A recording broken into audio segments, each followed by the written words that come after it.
is Aftab Khan and welcome yours in the channel of AK Solutions। दोस्तों आज की video एकदम कमाल की होने वाली है, इसलिए वीडियो को एंड तक जरूर देखना।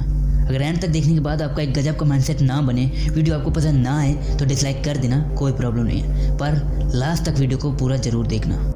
मैंने अपनी मैक्सिमम वीडियोस में ये बताया है कि कैसे दुनिया के सक्सेसफुल लोगों ने अपनी फील्ड में कामयाबी का मुकाम हासिल किया है, या फिर कैसे आप अपनी फील्ड में एक गजब की कामयाबी पा सकते हैं। आपने ध्यान दिया होगा इन दोनों ही बातों में एक कॉमन चीज़ आई है कि अपनी फील्ड में कामयाब होना। पता है वो इसलिए आई है क्योंकि मेरा मानना है अगर कोई इंसान अपनी फील्ड में कामयाब हो गया, उस फील्ड में उस काम में जो उसके लिए काम ना बल्कि एक एंजॉयमेंट हो, तब काम इंसान को उसकी पैसों की ज़रूरत नहीं करवाती, उसका पैशन करवाता है। वैसे आपको बता दूं इस दुनिया को 3 एप्पल्स ने पूरी तरीके से चेंज कर दिया।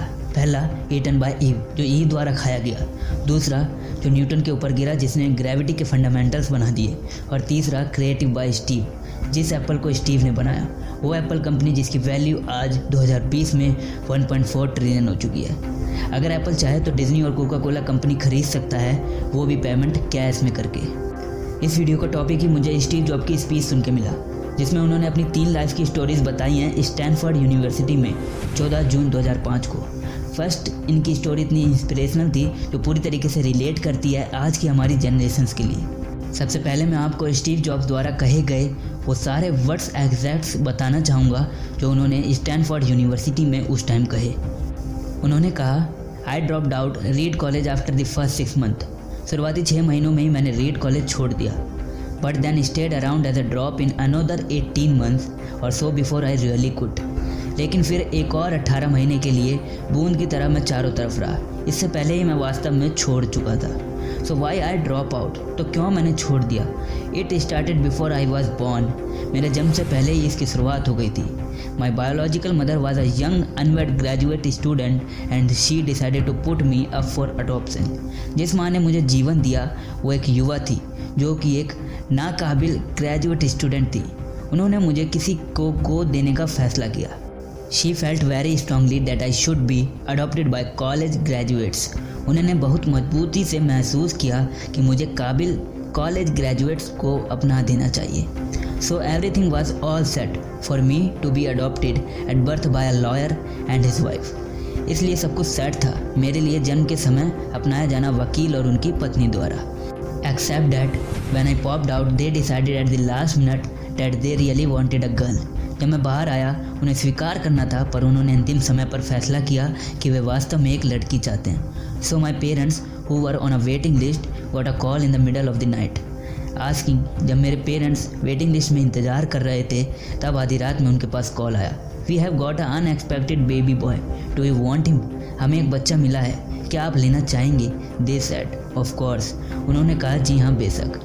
My biological mother found out later that my mother had never graduated from college। मेरी जैविक माँ के बाद में पता चला कि मेरी माँ ने कॉलेज से ग्रेजुएट नहीं किया था। And that my father never graduated from high school। और मेरे पिता ने हाई स्कूल भी क्लियर नहीं किया था। She refused to sign the final adoption paper। उन्होंने गोद लेने के अंतिम कागजात पर साइन करने से मना कर दिया। She only relented a few months later when my parents promised that I would go to college। पर वह बाद में मान गई। मेरे माता पिता ने वादा किया कि आपके बेटे को कॉलेज तक जरूर पढ़ाएंगे। This was the start in my life। मेरे जीवन में यह शुरुआत था। And 17 years later I did go to college। और 17 साल बाद मैं कॉलेज के लिए गया। But I naively chose a college that was almost as expensive as Stanford। लेकिन मैंने भोलेपन से एक कॉलेज चुना जो कि स्टैनफोर्ड की तरह लगभग महंगा था। After 6 month I could not see the value in it. 6 महीने बाद भी इसमें कोई वैल्यू नहीं देख पा रहा था मैं। I had no idea what I wanted to with my life. मुझे पता नहीं था मैं अपने जीवन के साथ क्या करना चाहता था।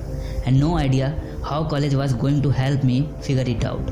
और मुझे कुछ नहीं पता था कि कैसे कॉलेज यह पता लगाने में मेरी मदद करने जा रहा था। And I was spending all of the money of my parents had save their entire life. और यहाँ मैं उन सभी पैसों को खर्च कर रहा था जो मेरे माता पिता ने पूरी ज़िंदगी में बचाए थे। So I decided to drop out and trust that it would all work out okay. इसलिए मैंने फ़ैसला लिया कि कॉलेज मैं छोड़ दूँगा और भरोसा किया अपने आप पर कि मैं सब ठीक कर दूँगा। It was pretty scary at the time. उस समय थोड़ा डर लगा था। But looking back it was one of the bad decisions I ever made.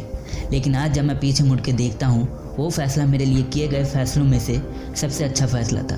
The minute I dropped out, जिस मिनट में बाहर निकला, I stop taking the required classes that did not interest me. मैं रुक गया वह क्लासेस लेने में जिसमें मुझे इंटरेस्ट नहीं था, and begin dropping in on the ones that looked for more interesting, और उनमें से एक में लग गया जो मुझे अधिक दिलचस्प लगा।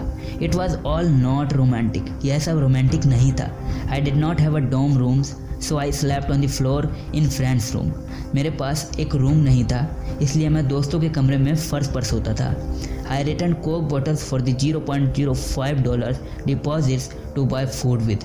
मैंने $0.05 की कोक बॉटल्स वापस कर दी ताकि मैं उससे खाना खरीद सकूं। And I would walk the 7 mile across the town every Sunday night, और मैं हर संडे रात शहर में 7 मील पैदल चलता था। To get 1 good meal a week at the Hare Krishna temple, हफ्ते में एक अच्छा खाना खाने के लिए हरे कृष्णा टेम्पल तक। And much of what I stumbled into, और भी बहुत सी ठोकरें खाई थी मैंने।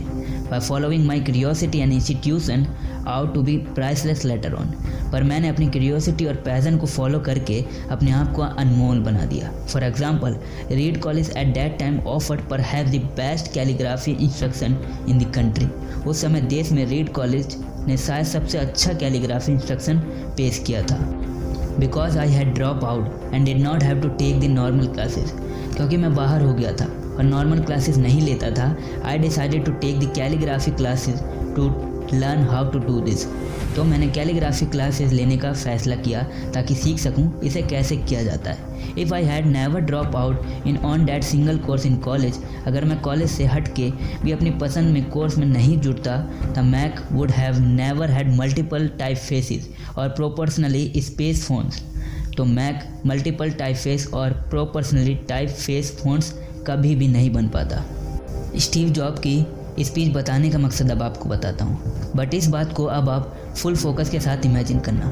इमेजिनेशन करवाने का मतलब ये नहीं है कि अभी आपको एक कहानी बताई जाएगी, बल्कि अभी आपको एक रियलिटी दिखाई जाएगी इस दुनिया की, हमारी एजुकेशनल सिस्टम की, लोगों के माइंडसेट की। सो स्टार्ट करते हैं। मान लीजिए आपको हमने एक टाटा नैनो दे दी और एक दूसरे इंसान को फरारी दे दी। आप दोनों की मंजिल 10 किलोमीटर दूर है, बट आप दोनों को ही अलग रोड से होकर गुजरना है। दोनों की ही डिस्टेंस सेम है 10 किलोमीटर, बट टाटा नैनो को वाले को हमने एक ऐसे हाईवे से गुजरने के लिए कहा जो पूरी तरीके से खाली है, बस कुछ ही गाड़ियाँ, और फरारी वाले को हमने एक ऐसे रोड से जाने को कहा जहाँ गाड़ियाँ कचाकच भरी हुई हैं, पूरी तरीके से जाम लगा हुआ है, ट्रैफिक है। क्या लगता है कौन जीतेगा, कौन जल्दी पहुँचेगा? Absolutely right, Tata nano Ferrari से भी जल्दी पहुँच जाएगा, उससे ईजिली जीत जाएगा। दोस्तों, यही इंसानों के साथ हो रहा है, हम लोगों के साथ हो रहा है। कैसे? वैसे हम लोग बस उस रेस में शामिल होते जा रहे हैं जिस रोड पे, जिस रेस में लोगों की महामारी हो रखी है। हम अपने पैशन को नहीं देख रहे हैं, बल्कि हमारा माइंडसेट बन चुका है हम भीड़ में उतरेंगे, कोई बात नहीं, उसमें हमारी लाइफ और करियर दोनों सिक्योर रहेगा। जिस तरह एक फरारी वाले को एक ऐसे रोड पे पहुंचा दिया गया जहाँ पूरी तरीके से ट्रैफिक हो रखा था, भरी हुई थी, गाड़ी तो दोनों को ही चलानी आती थी ना। अगर उस बंदे को भी उस रोड पे भेज दिया जाता, उस हाईवे पे भेज दिया जाता जहाँ गाड़ियाँ बहुत कम थी, जहाँ रेस में आसानी से जीता जा सकता था, तो वो भी बहुत जल्दी ही पहुँच जाता। वैसा ही हम लोगों के साथ हो रहा है। हमें भी देखना होगा कि हमारी क्यूरियोसिटी किसके अंदर है, हमें किस रोड पे हम गुजर रहे हैं, हम किस रास्ते पे चल रहे हैं, हम अपनी क्यूरियोसिटी के अनुसार चल भी रहे हैं या बस ऐसी लोगों की भीड़ में देख के हम भी उतर चुके हैं। हम अपने पैशन को ठुकराते जा रहे हैं और स्ट्रेस को अपनाते जा रहे हैं, पैशन को क्विट करते हुए क्राउड में शामिल होते जा रहे हैं। दोस्तों, स्ट्रेस वर्क और पैशन वर्क में बहुत बड़ा डिफरेंस होता है। पता है कैसे? किसी चीज़ के लिए जी जान से मेहनत करना, वो भी सिर्फ इस वजह से कि उसको करने के बाद कुछ पैसे मिलेंगे। बेशक हमें उस चीज़ से कोई मतलब ना हो, उसमें बिल्कुल भी दिलचस्पी ना हो, वो होता है स्ट्रेस वर्क। बट उस काम में मेहनत करना, अपना जी जान लगा देना, जिससे हमें प्यार हो, जिसे करने में हमें मज़ा आ रहा हो, वो होता है हमारा पैशन वर्क। इसलिए दोस्तों, हमें देखना होगा हमारा पैशन किस में, हमारी क्यूरियोसिटी किस में है, ताकि हम एक अलग ही लेवल की ग्रोथ ला सकें, एक अलग ही तरह से एक्सपेंड हो सकें। मैं मानता हूँ क्यूरियोसिटी के रास्ते पर चलने में, अपने टैलेंट के रास्ते पर चलने में, अपने पैशन के रास्ते पर चलने में बहुत तकलीफ़ें आती हैं। पर जिस दिन आपने इन तकलीफ़ों को पार करके अपनी लाइफ को सक्सेस बना दिया, अपने पैशन को ही अपना वर्क बना दिया, उस दिन आपकी लाइफ एक अलग ही लेवल पे दौड़ने लगेगी। आपको एक अलग ही मज़ा आने लगेगा, आपकी ज़िंदगी कुछ अलग ही तरीके से बीतेगी। इसलिए मेरे दोस्तों, अपने पैशन को ढूंढो और उसी रास्ते पर चलो, क्विट मत करो। हर चीज़ का सॉल्यूशन होता है। आप अपने पैशन में भी अगर कोई तकलीफ़ आ रही है, आपके टैलेंट को निखारने में कोई तकलीफ़ आ रही है, तो उसका सॉल्यूशन ढूंढो, उसे क्विट मत करो मेरे दोस्त।